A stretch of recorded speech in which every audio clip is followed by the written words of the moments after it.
But before that happens, Tsubaki attempts to resuscitate him with the defibrillator, but it doesn't work. He calls Ichijo to break the news to him, which Ichijo takes on the responsibility of informing Yusuke's sister Minori, while Tsubaki calls Sakurako. Interestingly, the both of them tell the guys very similar things, basically stating that Yusuke has achieved every other impossible feat before this, why would he stop now? And their faith proves to be well placed when Tsubaki goes to check on Yusuke's body, and he finds that not only have none of the usual signs of death set in, beyond his heart flatlining, but that his body is also still warm. Not only that, but his body temperature is actually rising. Ichijo and the police once again fight the Mushroom Man, but as expected, they're completely useless. They're about to die when Yusuke arrives to kick the monster. And kick him again. Okay, now we're good. Thumbs up, thumbs up. Next episode is basically just a following action of the last one, as we get Tsubaki giving Yusuke a clean bill of health, which he immediately decides to prove to the audience as he climbs in another goddamn window. This is also where we learn that the stone in the belt is called the Amadam. It's not directly stated in the series, but the belt itself is named the Arkle. Yusuke puts Humpty Go Ram back together and goes out to fight the Mushroom Man, who's somehow regenerated through the power of making me fucking hurl. He defeats it, thank God, and we see electric sparks go around his ankle. Yusuke is ambushed by the Bat Grongi, but absolutely bodies it this time. As he's preparing to finish it off, some jackass runs him over.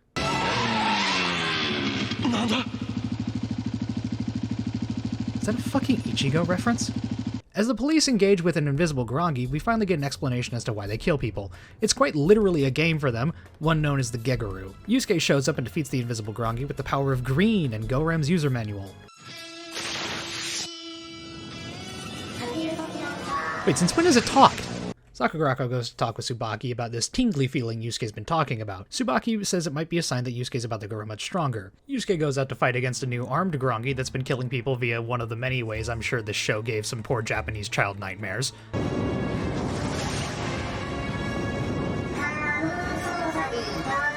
Okay, seriously, how does this thing talk? I need to know. Yusuke attempts to use the Tri-Go-Ram to defeat the Grongi, but they just shake the head off. Subsequently, Go-Ram breaks apart again like the world's shittiest gunpla. Just because he did it off screen does not mean that the new shirt does not count.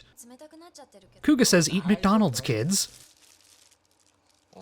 With the help of Enokita giving him a place to do so, Yusuke attempts to utilize his Tingle to gain a new power for Kuuga, and it somehow works.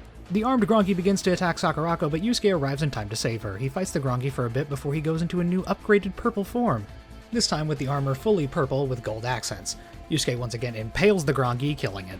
How did you even get that belt buckle? Seriously. Yusuke fights another flying Grongi, this time unlocking a golden upgrade to his green form. But the Grongi fires first, nailing him in the arm, causing him to collapse in pain, letting it get away. Unironically, episode 26 is great, and if nothing else, please watch this. I really wish I could convince myself to talk more about these amazing B-plots in some of these episodes. Gandamu? After Yusuke resolves this amazing B-plot, I'm sure you remember because you watched the show, right? He goes out and finishes the Grongi with a green golden form. Yusuke hunts down yet another Grongi and is ambushed again by the Ichigo reference. They fight, but the fucker takes a cheap shot, allowing it to beat Yusuke. Okay, so I've got nothing for episode 28, there's just not much here, but hey, look, gold blue form! Okay, so now we're on to the first Kuuga special, which is the hyper battle video known as Kamen Rider Kuuga versus the Strong Monster, Go Jinoda. Not much of note happens aside from Yusuke fighting a Grongi, and we get a first look at his new Rising Mighty form.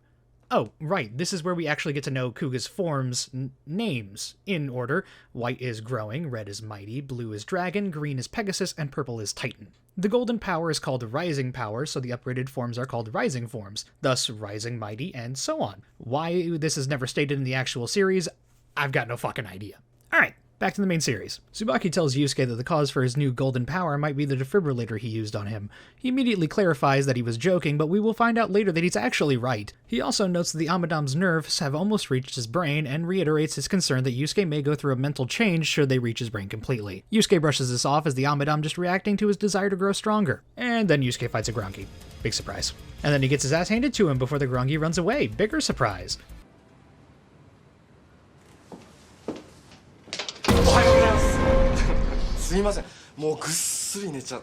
Yusuke and Ichijo go out together to investigate the recent Grongi attack, and Yusuke tells Ichijo that he's going to try and use his rising power alongside his mighty form.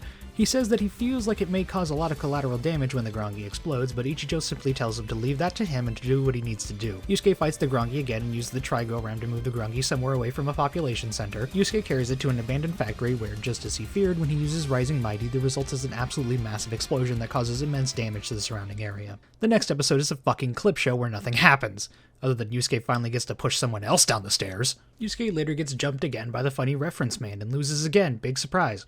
The police are hesitant to hand over an improved bike called the Beat Chaser to Yusuke after the massive explosion he caused earlier. Yusuke fights the funny reference man yet again, and the two have a motorcycle battle which ends with the both of them being thrown off. Ichigo manages to steal the Tri-Chaser, but it breaks down before he can kill Yusuke with it, before he states that he's going to save Kuuga for last. The police finally let Ichijo take the Beat Chaser to Yusuke as another set of officers set up a roadblock.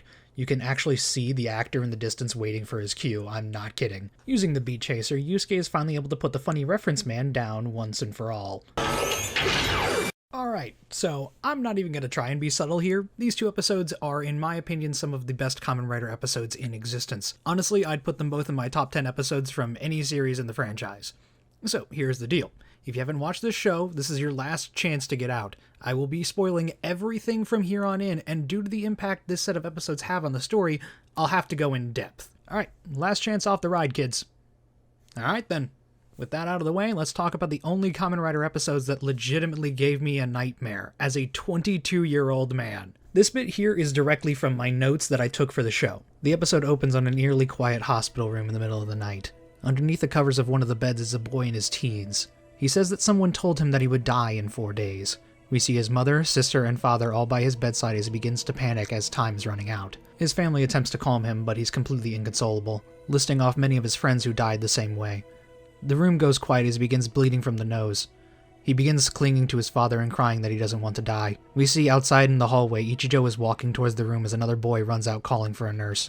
Ichijo begins running towards the room but stops short of the door as we hear the boy Satoshi cry out in pain before his family begins frantically calling out his name. Behind Ichijo, who's struggling to retain his composure, a figure walks into frame. We zoom in on this person and are able to quickly realize that they're a Grongi, watching the final moments of their prey. Tsubaki finds that the cause of death is a small needle that enters the bloodstream, traveling to the brain before expanding, much like the weapons of many previous Grongi. We go to the funeral of Satoshi, where we see another one of his classmates break down in fear as they see the human form of the Grongi that killed Satoshi. But one of the officers attempting to console him looks up to see what he's looking at, but they see nothing at all. Ichijo and Yusuke discuss the case as they receive a call from HQ that the boy we saw at the funeral was taken into police custody, but he decided to commit suicide out of fear of suffering at the hands of the Grongi. Yusuke puts together that a death by suicide likely doesn't count for the Grongi's game, and with the information of another officer, they decide that the Grongi will likely go after a student who just transferred into the class the other victims were in. Ichijo orders a police detail to be sent to protect him, and Yusuke rides off saying that he'll likely be able to get there faster. We see the last victim, named Kazuya, and his parents in their vacation home out in the wilderness. They went there to hide from the Grongi, but it somehow tracked them down using illusions to make itself appear all over the outside of the house, torturing the family before finally attacking the father. Kazuya's mother and him escape outside, where they ask the Grongi why it's doing this, to which it only says that the more that they suffer, the more fun that he has. Yusuke arrives on scene and manages to save the family before they're killed, but the Porcupine Grongi is able to defeat him by turning him into a common pincushion before telling Yusuke not to get in his way. Kazuya is taken into police custody, where he has a breakdown, loudly questioning why this had to happen to him. Yusuke tells him that there is no reason for this to happen to him, and that's why the Yusuke won't let him die under any circumstance. He says that everyone who's here to protect him feels the exact same way, and that reassurance is enough for Kazuya to calm down enough for the doctors to give him a sedative. Yusuke patrols around the precinct, eventually stumbling onto a live TV broadcast on the death of the toll of this Grongi, numbering a total of 90 high school students. As the names are rattled off by the anchor, we see Yusuke hardly even blinking or moving at all, but we pan down to see his hands beginning to shake as we see flashbacks of Yusuke's conversation with Kazuya, where he told him what the Grongi said about enjoying their suffering. We then see Yusuke's arm flex as the veins begin to bulge out and he grabs the leg of his pants tightly in his fist, with the crying of the families of the victims playing in the background. Sadly, the Grongi does track Kazuya down to the precinct, where it uses its illusions to lead the officers on a wild goose chase. Luckily, Yusuke doesn't fall for this and finds the Grongi sitting in Kazuya's room waiting to strike. Yusuke transforms and tackles it out a window and pins it to the ground, hitting the defenseless creature in the face again and again and again, not letting up in the slightest. The porcupine begins struggling to breathe as it coughs up blood and eventually shakes Yusuke off and tries to flee. Even as it attempts to run away from him, he only grabs it and begins wailing on him again, offering not even a semblance of mercy in his assault. Yusuke gets onto the beat go-around and uses it to carry the Grongi away to a lake, launching it off a cliff and into the water below. The Grongi gets up and tries to throw its needles at Yusuke, but he simply uses Titan form so that they bounce harmlessly off of the heavy armor. With the water at its back, the Grongi has nowhere to go as its attacks become more and more desperate, struggling for its life. Yusuke walks up to it before unleashing a flurry of blows against it, eventually knocking it to the ground, where it looks helplessly up at him as he impales it into the ground where it explodes. In the resulting fireball, we see a black Kuuga with black eyes fighting some unseen foe in the fire. As the smoke clears, we see Yusuke in the water looking back towards Ichijo and the other officers, notably not giving a thumbs up like he usually would. I absolutely love these episodes for all the reasons that they absolutely terrify me. Because you may have noticed from the way that I wrote that last segment, but I never said it was the Grongi in these episodes that scared me. Okay, so I didn't bring it up in that last segment because I wanted to focus on Yusuke's arc through them, but at the same time, all this is going on, Sakurako was called to investigate something going on back in Nagano, where this story started. A mass murder scene was found in a warehouse near there, but particular thing is all of the victims were Grongi. Sakurako is brought in as an expert on the Grongi alongside another researcher. As they're investigating the frankly terrifying scene, Sakurako finds a symbol drawn in blood on the ceiling, one that bears a startling resemblance to the Kuuga symbol. Alright, here we are, the last 13 episodes of Kamen Rider Kuuga. We're closing in on the end now, and things are just about ready to fall into place. Sakurako and Ichijo discuss the symbol that she found at the site of the Grongi massacre. Ichijo thinks that it must be some kind of warning or call for Kuuga, but Sakurako disagrees. She says that the Rinto were a pacifistic society and that it's strange that they even had a word or character for warrior to begin with. Beyond that, the symbol is slightly different to the one that we know as well. Sakurako theorizes that the symbol may have originated with the Grongi and may have had a meaning that we don't yet know within their language. Meanwhile, Yusuke interrupts a fight between the Bat Grongi and a Scorpion Grongi. Yusuke focuses on the Bat, but somehow it's gotten much stronger than it ever was before and easily defeats Yusuke. However, it seems that it was more interested in its fight against the other Grongi, so it leaves him behind to give chase. It isn't long until we see it again. Shortly later, Yusuke interrupts another fight between the Bat and a Beetle Grongi. This time, it's the Bat that's getting the ever-loving shit kicked out of him. At the same time, Ichijo runs into the Rose Grongi, holding her at gunpoint, firing at her when she tries to turn away. She turns back to face him, saying that the Rinto truly have changed and that she expects that Kuuga will likely end up the same as Daguva, before incapacitating Ichijo. Both the Bat and Beetle Grongi leave Yusuke behind after their fight, and he gets up to go after them, but hears Ichijo being injured, so he goes to rescue him, letting both the Grongi escape. Ichijo is taken to the hospital to recover, but much like Yusuke, this man does not know the meaning of broken bones, so he gets up and rejoins the investigation anyway. Ichijo and Yusuke split up, with Ichijo taking on the task of tracking the Bat, while Yusuke deals with the now active Scorpion Grongi.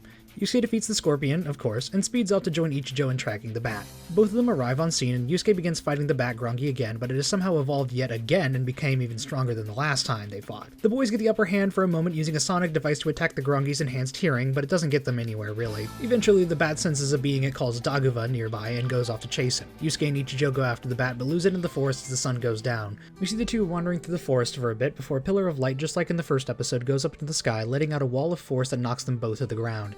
As the light subsides, the two get up and make their way to the source, finding the Bat Grongi completely brutalized, hanging from a tree. Okay, seriously, Yusuke, does it have to be on everything that you wear? Oh, and stop climbing in windows, you fucking heathen! Use the damn door!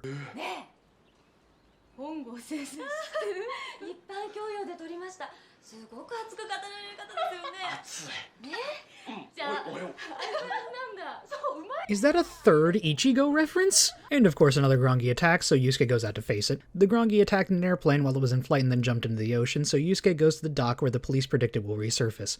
As he arrives, he begins sensing some kind of presence. We see flashes of a man wearing white watching him from a distance. Distracted by this other presence, Yusuke doesn't notice when a fucking harpoon is thrown at him, pinning him to a nearby wall.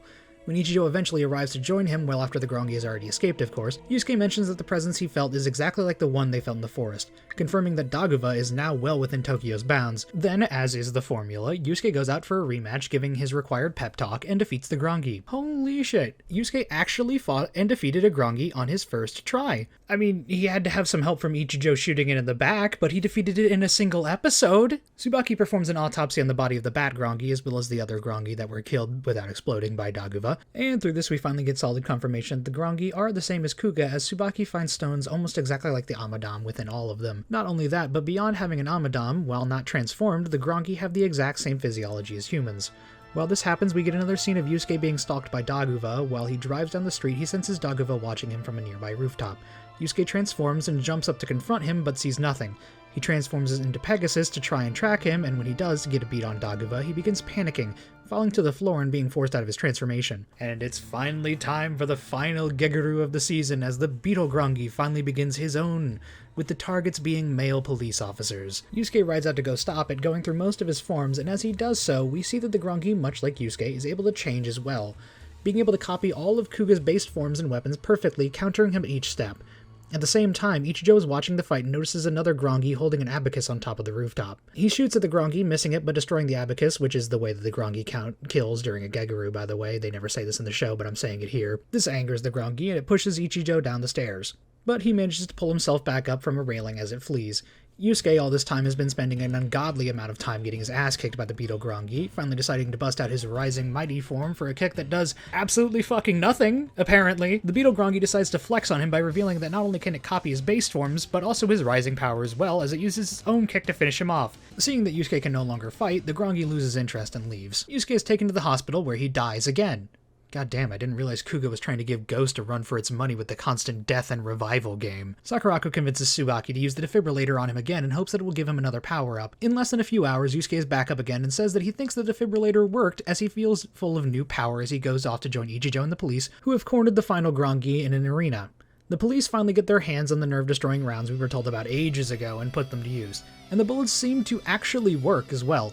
Ichijo is able to put a serious amount of damage on the Beetle Grongi, although not killing it, and Sugita and his partner are able to fully kill another Grongi as it attempts to run away. Yusuke arrives and saves Ichijo from being killed by the Beetle Grongi and moves the fight out into the forest. Now being on equal ground with the Beetle Grongi, the two fight and they prepare their finishing moves. Yusuke then unveils another new form, this time a black Kuuga with gold trim, but notably not the same as the one we saw in his visions from earlier. This new form is called Amazing Mighty, and is able to finally put down the Beetle Grongi in a massive explosion that leaves the forest the two were fighting in completely destroyed. The episode ends as we see Daguva clearly for the first time, as he announces the coming of the ultimate darkness.